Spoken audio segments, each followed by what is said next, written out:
संबंध।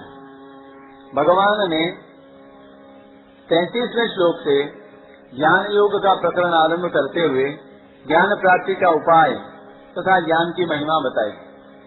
जो ज्ञान गुरु के पास रहकर उनकी सेवा आदि करने से होता है, वही ज्ञान कर्मयोग से सिद्ध हुए मनुष्य को अपने आप प्राप्त हो जाता है। ऐसा बताकर भगवान ने ज्ञान प्राप्ति के पात्र अपात्र का वर्णन करते हुए प्रकरण का उपसंहार किया।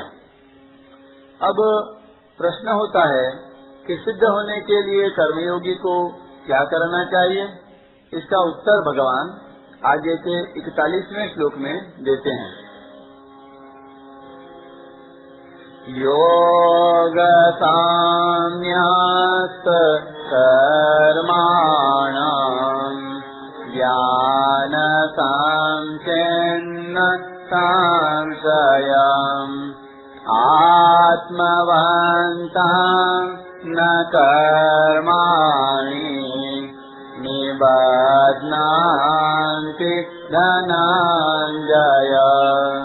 हे धनंजय, योग समता के द्वारा जिसका संपूर्ण कर्मों से संबंध विच्छेद हो गया है और ज्ञान के द्वारा जिसके संपूर्ण संशयों का नाश हो गया है, ऐसे स्वरूप परायण मनुष्य को कर्म नहीं बांधते। व्याख्या। योग संन्यस्त कर्माणम, शरीर, इंद्रियां, मन, बुद्धि आदि जो वस्तुएं हमें मिली हैं और हमारी दिखती हैं, वे सब दूसरों की सेवा के लिए ही हैं, अपना अधिकार जमाने के लिए नहीं।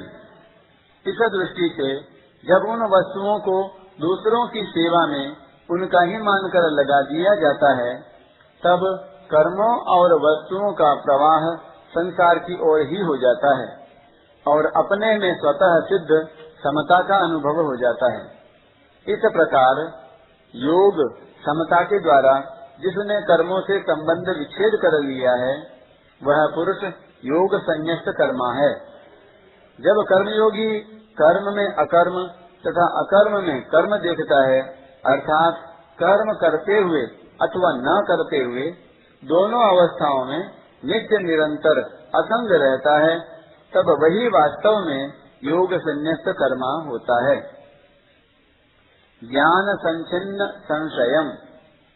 मनुष्य के भीतर प्रायः ये संशय रहते हैं कि कर्म करते हुए ही कर्मों से अपना संबंध विच्छेद कैसे होगा, अपने लिए कुछ न करें तो अपना कल्याण कैसे होगा आदि। परंतु जब वह कर्मों के तत्व को अच्छी तरह जान लेता है, तब उसके समस्त संशय मिट जाते हैं। टिप्पणी। कर्मों के तत्व का वर्णन इसी अध्याय के 16वें से 32वें श्लोक तक के प्रकरण में विशेषता से हुआ है।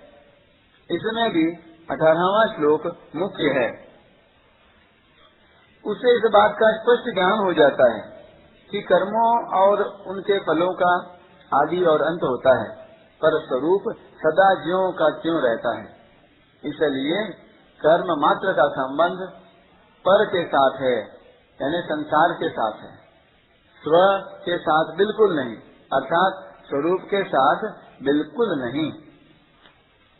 इस दृष्टि से अपने लिए कर्म करने से कर्मों के साथ संबंध जुड़ जाता है और निष्काम भाव पूर्वक केवल दूसरों के लिए कर्म करने से कर्मों से संबंध विच्छेद हो जाता है। इससे सिद्ध होता है कि अपना कल्याण दूसरों के लिए कर्म करने से ही होता है, अपने लिए कर्म करने से नहीं। आत्मवंतम। कर्मयोगी का उद्देश्य स्वरूप बोध को प्राप्त करने का होता है, इसलिए वह सदा स्वरूप के परायण रहता है। उसके संपूर्ण कर्म संसार के लिए ही होते हैं। सेवा तो स्वरूप से ही दूसरों के लिए होती है। खाना पीना, सोना बैठना आदि जीवन निर्वाह की संपूर्ण क्रियाएं भी दूसरों के लिए ही होती हैं, क्योंकि क्रिया मात्र का संबंध संसार के साथ है, स्वरूप के साथ नहीं। न कर्माणि निबध्नन्ति। अपने लिए कोई भी कर्म न करने से कर्मयोगी का संपूर्ण कर्मों से संबंध विच्छेद हो जाता है, अर्थात वह सदा के लिए संसार बंधन से सर्वथा मुक्त हो जाता है। कर्म स्वरूप से बंधन कारक है ही नहीं। कर्मों में फलेच्छा, ममता, आसक्ति और कर्तृत्वाभिमान ही बांधने वाला है।